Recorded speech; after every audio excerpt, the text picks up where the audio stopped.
साथियों, आज की चर्चा कुछ विशेष है। आज हम बात करने जा रहे हैं ऐसे ग्रह के बारे में जिसका कलयुग में बड़ा ही इम्पैक्ट है, बड़ा ही प्रभावशाली ये ग्रह है और इसको कलयुग का राजा भी कहा जाता है। साथियों, इससे पहले कि हम चर्चा अपनी शुरू करें, पहले जान लेते हैं कि आखिर हम किस ग्रह के बारे में बात कर रहे हैं और ये ग्रह आखिर इसकी उत्पत्ति हुई कैसे। साथियों, पौराणिक कथाओं के अनुसार एक दैत्य हुआ करता था जिसका नाम था स्वरभानु। तो एक बार देवताओं में और राक्षसों में युद्ध छिड़ा और युद्ध छिड़ने के बाद में उसका हल निकाला श्री नारायण ने, मतलब विष्णु भगवान ने। तो विष्णु भगवान ने उसका हल समुद्र मंथन के द्वारा निकाला कि इससे जो भी प्राप्त होगा वो देवताओं में और राक्षसों में बांटा जाएगा। तो उसी समुद्र मंथन के दौरान एक अमृत कलश की प्राप्ति हुई और अमृत कलश को भगवान विष्णु ने मोहिनी का रूप धारण करके देवताओं को पिलाना शुरू किया उस अमृत को। ये सब चीज जो है वो स्वरभानु देखता रहा, जो दैत्य था वो देखता रहा और अपना भेष बदल करके देवताओं की पंगत में जाकर के बैठ गया।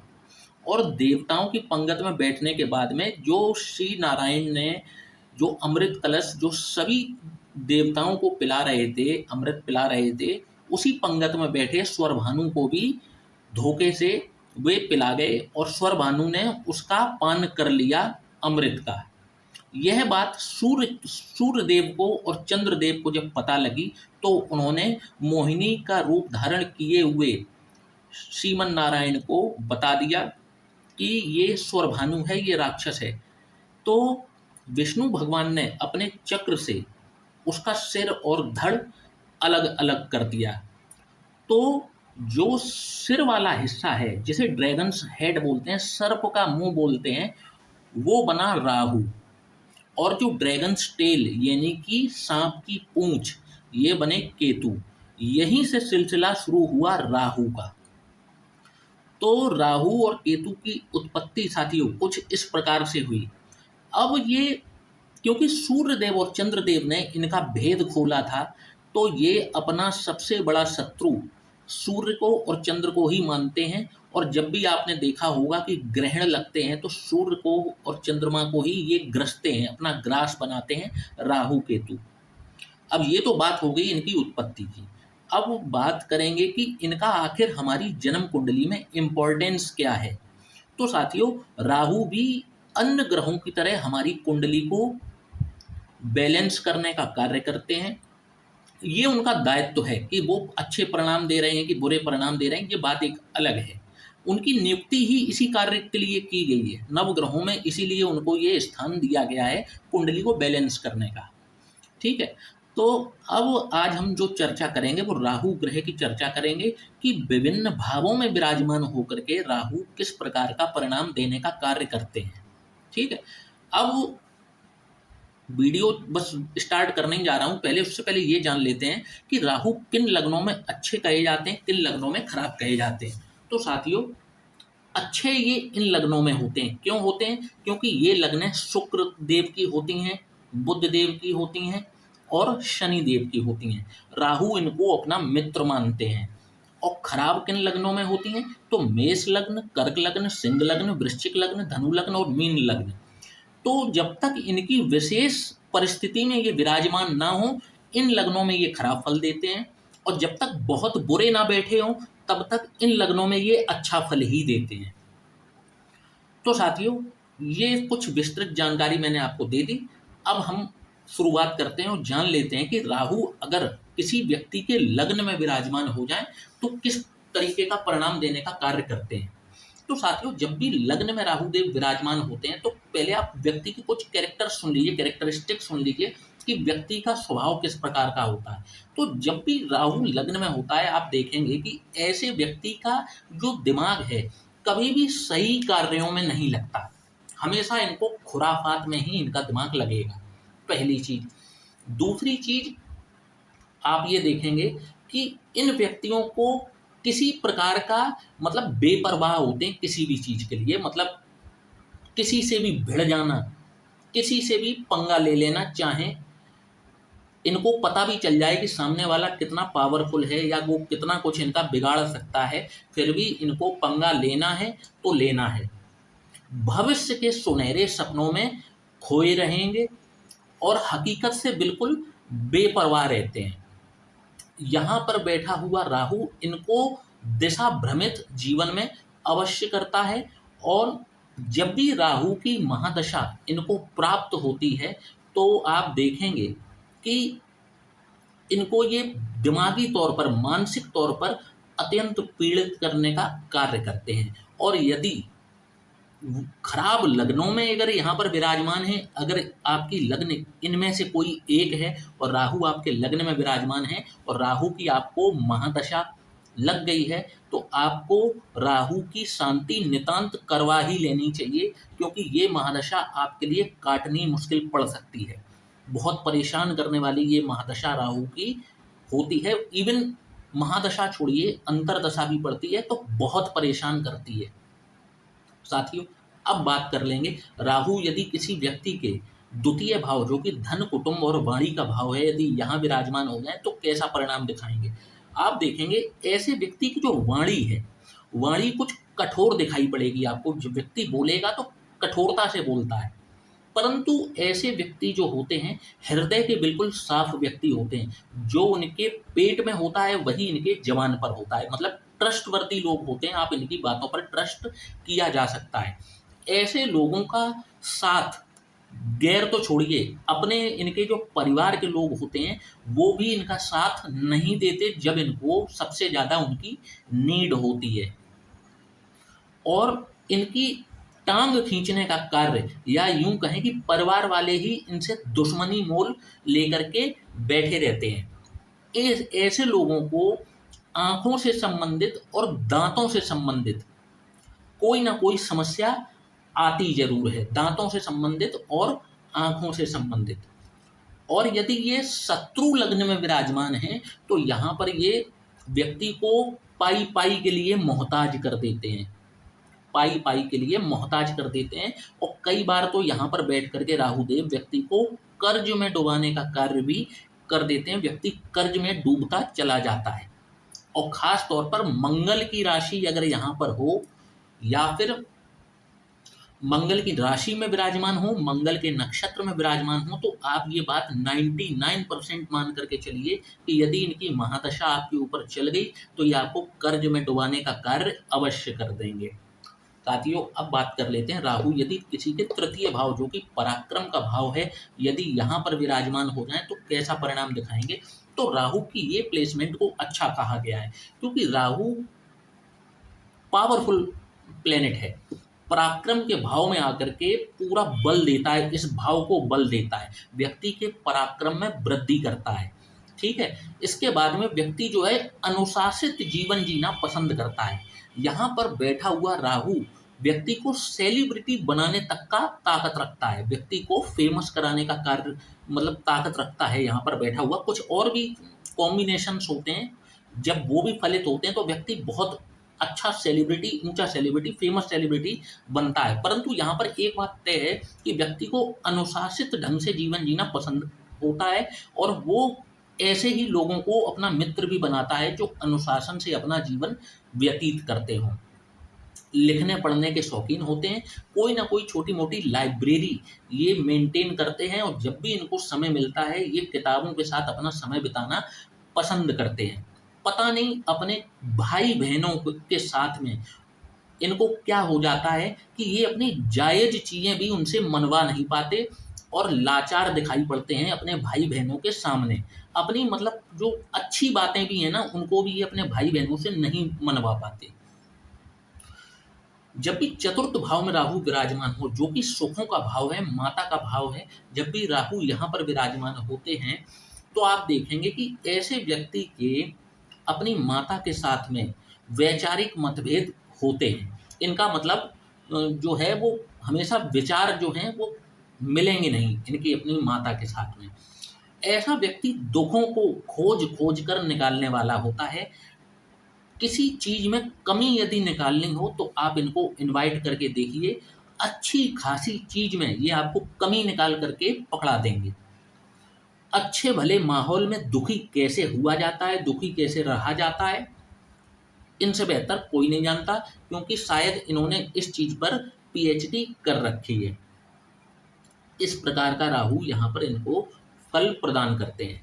अब जो है, जब भी पंचम में राहु विराजमान होते हैं तो आप देखेंगे कि यदि इनकी सपोर्टिव लग्न है, जैसे मान लीजिए वृषभ लग्न हो जाए, तो 6 नंबर की राशि यहाँ पर पड़ेगी, यहाँ पर राहु उच्च के हो गए, तो ऐसे व्यक्ति को अनएक्सपेक्टेड गेन्स यानी कि आकस्मिक लाभ, आकस्मिक धन की प्राप्ति होती है।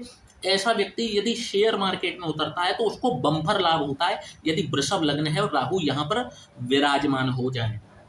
परंतु यहाँ क्योंकि ये शिक्षा का भी भाव है, तो राहु की एक अपनी खुद की प्रकृति है। राहु एक क्रूअल प्लेनेट है, क्रूर प्लेनेट है, पापी ग्रह है, तो अपनी कुछ आदतें वे कहीं को चाहे कोई भी लग्न हो उसे छोड़ नहीं सकते। चाहे पंचम भाव में जब भी विराजमान होंगे, ऐसे व्यक्ति को पेट और आंतों से संबंधित कोई ना कोई समस्या ऐसे व्यक्ति को जरूर रहती है।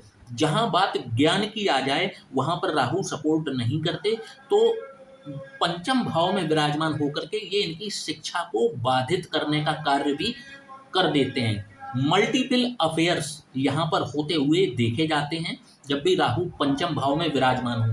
बस एक बात श्योर मानिए कि अगर राहु यहाँ पर मजबूत कंडीशन में बैठे हैं, सपोर्टिव लग्न है, अच्छी लग्न में बैठे हैं, तो यहाँ पर इनको गेंस तो अवश्य कराएंगे। ये बात आप पक्की बात मान करके चलिए। अपनी दशा महादशा इनके लिए जो है पैसों के मामले में, प्रॉपर्टी के मामले में बहुत अच्छी जाती है। साथियों, अब बात करेंगे राहु यदि रोग रिपु और ऋण यानी कि छठवें भाव में यदि विराजमान हो जाएं तो कैसा परिणाम दिखाएंगे। तो आप देखेंगे साथियों कि ये भाव कौन सा है, रोग रिपु और ऋण, लेकिन साथ ही ये भाव कंपटीशन का भी है।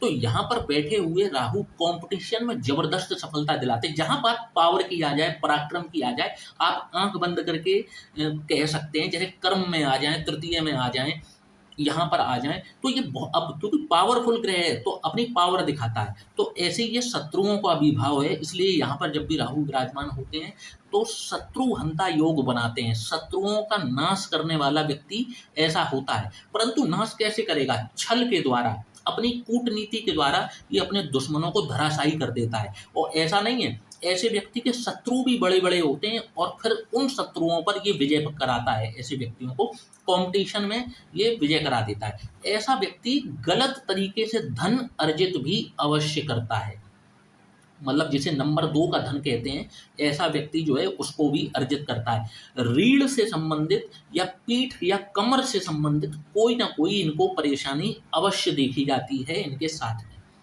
साथियों, अब बात करेंगे राहु यदि सप्तम भाव में विराजमान हो जाएं, जो कि रिलेशनशिप का भाव है, तो कैसा परिणाम दिखाएंगे। तो साथियों, राहु की ये पोजीशन बिल्कुल भी अच्छी नहीं होती। यदि आपने बिना कुंडली मिलाए विवाह किया तो वैवाहिक जीवन में कटुता आएगी ही आएगी, 1000% ये बात सत्य है। अब जिस व्यक्ति की ये कुंडली है जिसमें राहु सप्तम भाव में विराजमान है, ये व्यक्ति अपने जीवन साथी के साथ में अटैच तो बहुत रहेगा, मतलब अटैच बहुत रहेगा, परंतु इनका जो जीवन साथी है वो इनको कभी कभार धोखा देने का कार्य भी कर देता है। अब इसी राहु पर कहीं से यदि देवगुरु बृहस्पति की दृष्टि पड़ जाती है तो ये प्रभाव कुछ कम देखने को मिलेंगे, परंतु राहु की जो मूल प्रकृति है वो उसका कुछ ना कुछ रंग अवश्य दिखाएगा। किसी भी व्यक्ति की सप्तम भाव में यदि आप राहु पड़ा देख लें, आप समझ जाइए कि ऐसे व्यक्ति को रिलेशनशिप में कोई ना कोई प्रॉब्लम जरूर होगी। और इसके बाद में ऐसे व्यक्तियों को नौकरी ही करनी चाहिए, ऐसे व्यक्तियों को व्यापार नहीं करना चाहिए। यदि ये व्यापार करना चाहते हैं तो एक बार अपनी कुंडली का विश्लेषण अवश्य करा लें कि और कंडीशन यदि फुलफिल हो रही हैं तब तो व्यापार को कंसीडर कर सकते हैं, वरना ऐसे व्यक्तियों को नौकरी ही करनी चाहिए। नौकरी में ही इनको अच्छी तरक्की प्राप्त होती है, इनको बिजनेस नहीं करना चाहिए। जब भी अष्टम भाव में राहु विराजमान होते हैं तो आप देखेंगे कि ऐसा व्यक्ति चाहे आपको बाहर से कितना भी मजबूत दिखाई पड़े, कितना भी गठीला बदन ऐसे व्यक्ति का क्यों ना हो, परंतु अंदर से वो व्यक्ति को कई रोग घेरे होते हैं, छोटे बड़े कई रोग ऐसे व्यक्ति को घेरे होते हैं। और अष्टम राहु हो और व्यक्ति के ऊपर राहु की महादशा चल जाए तो ये व्यक्ति को बिल्कुल लपेट के रख देती है।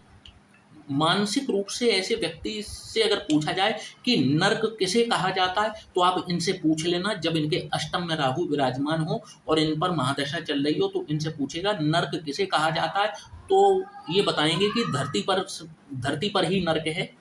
इनके जीवन से जब भी आप बात करेंगे, मानसिक रूप से बहुत प्रताड़ित होते हैं, तो इनको सलाह ली जाती कि जब भी ये बहुत अत्यंत परेशान हो, राहु की महादशा चल रही हो, तो ये मनोचिकित्सक से समय समय पर परामर्श लेते रहें। उनके द्वारा जो भी इनको कंसल्टेंसी दी जाती है उसको ये यदि फॉलो करते हैं तो इनकी काफ़ी हद तक ये समस्या दूर की जा सकती है।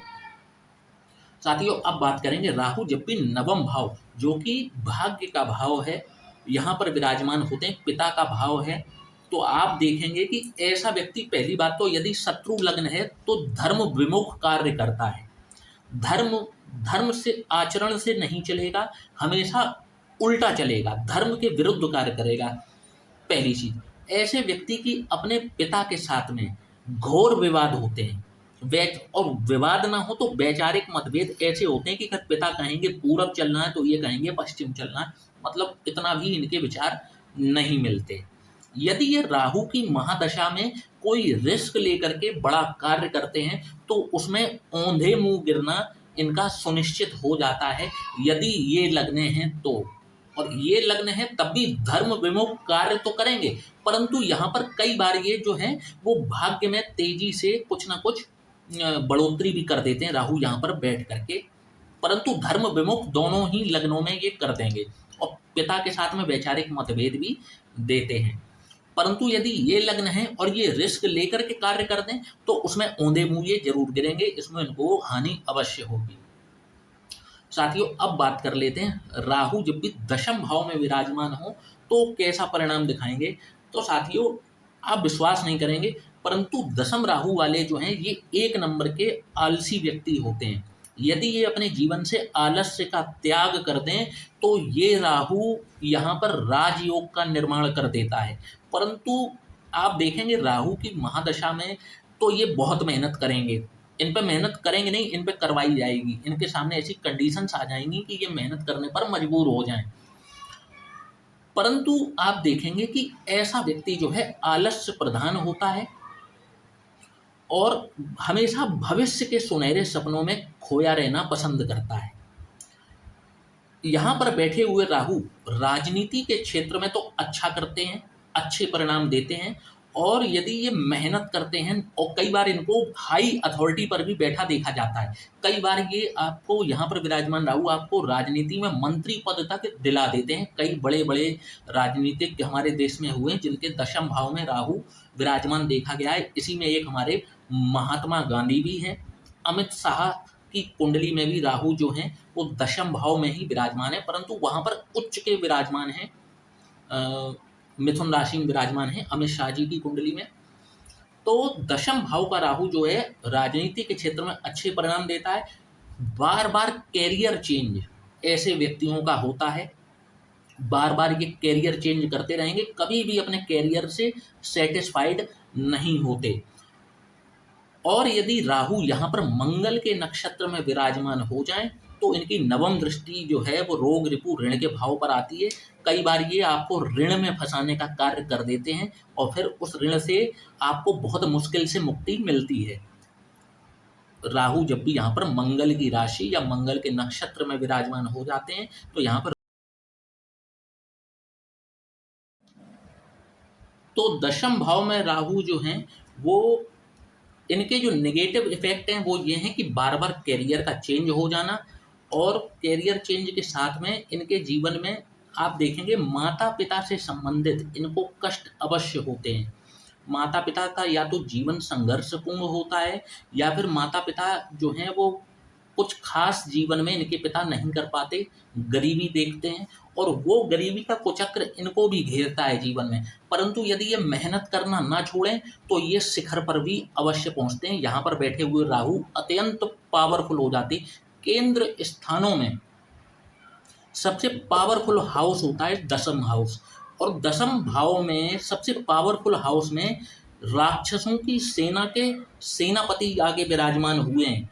ऐसा व्यक्ति को अपनी पावर पहचाननी चाहिए, आलस्य का त्याग करना चाहिए और मेहनत का साथ नहीं छोड़ना चाहिए।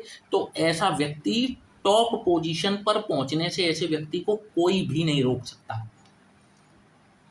तो इस प्रकार का परिणाम राहु यहाँ पर देते हैं। साथियों, अब बात कर लें राहु यदि एकादश भाव जो कि लाभ का भाव है, यहाँ पर परिणाम कैसा देंगे। तो यहाँ पर बैठे हुए राहु व्यक्ति को गलत तरीकों से कार्य करके धन पैदा करने को प्रेरित करता है। ऐसा व्यक्ति जो है वो शॉर्टकट ढूंढता है, शॉर्टकट से पैसा पैदा करने की कोशिश करता है, परंतु इनको ऐसा नहीं करना चाहिए, क्योंकि यही शॉर्टकट आगे जाकर के इनके लिए गले की फांस बन सकता है। आलसी ये भी गजब के होते हैं। किसी कार्य को करने के लिए बिल्कुल लास्ट डेट तक बैठे रहते हैं और कार्य को तब तक नहीं करते जब तक उसकी लास्ट डेट ना आ जाए, और फिर जब इनकी लास्ट डेट आ जाती है तब इनकी उड़ना शुरू होती हैं हवाइयाँ।